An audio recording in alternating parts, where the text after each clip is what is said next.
I'm at Citizens Bank Park yesterday with my buddy Ian.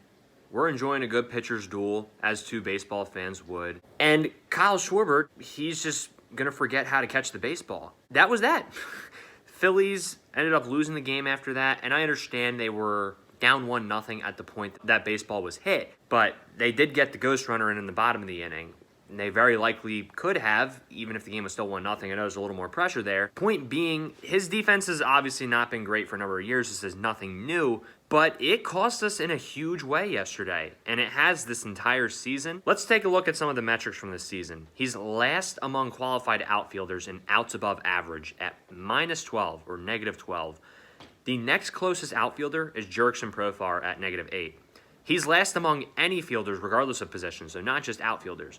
He's also last in outfielder jump at -4.4 feet covered versus average. The next closest is Edward Olivares on the Royals at -3.5 feet. So almost a whole foot of difference there. I know sprint speed, I know that's measuring base running, but this year though, I'm not saying he's had great sprint speed in the past either, but this year he has the worst sprint speed among outfielders at 24.5 feet per second. The next closest is Alec Burleson, and he has the 20th worst sprint speed among all positions.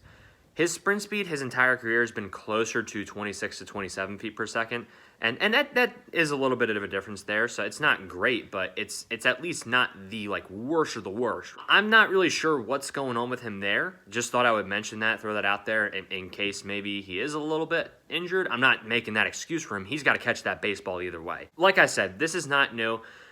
But in years past, he was not the worst of the worst in terms of outfielders. He was pretty close. He was definitely close. But last year, he was the third worst in outs above average among outfielders, and he was the sixth worst in outfielder jump. But it was -2.2 feet. This year's been on another level. I'm not really sure what's up with that. Regardless, he's got a DH. Obviously, Bryce Harper is occupying the DH spot right now.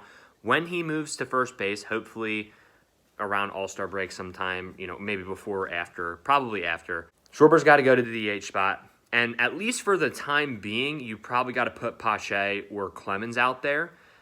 But there's still a need for a right-handed bat regardless. You're missing a right-handed power bat right now. And Castellanos has been awesome. I'm not trying to knock him at that. He's a great gap-to-gap hitter, but he's not a guy who you're going to see lift the baseball out of the park a ton relative to what you'd expect from more of a power hitter, which is fine. He's great at hitting doubles. He gets the home runs when he gets them, right? He'll probably hit around 20 home runs this year, something like that. That's fine. You really could use a right-handed power bat in there, so that's something you got to look for at the deadline, as someone who could probably play left and give you some power in the lineup and at least catch the ball in left field, right?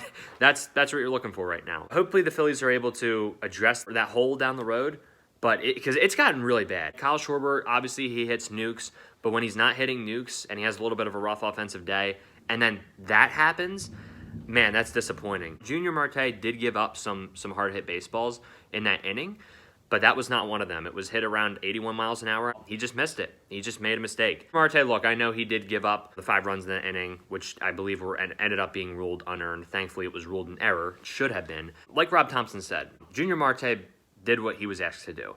He was able to jam some hitters. He was able to generate some weak contact, well, outside of the home run. Unfortunately, he did give up a couple of hits, but he would have gotten out of that inning with it 1-0 and only the ghost runner scoring if Kyle Schwarber just catches that baseball. Let's hope that Kyle Schwarber can at least be serviceable moving forward until he's able to move into that DH spot. But yeah, let's hope we make it to that point where Bryce is playing first base sooner rather than later. Thank y'all for watching. I appreciate it. And yeah, God bless y'all. Peace out.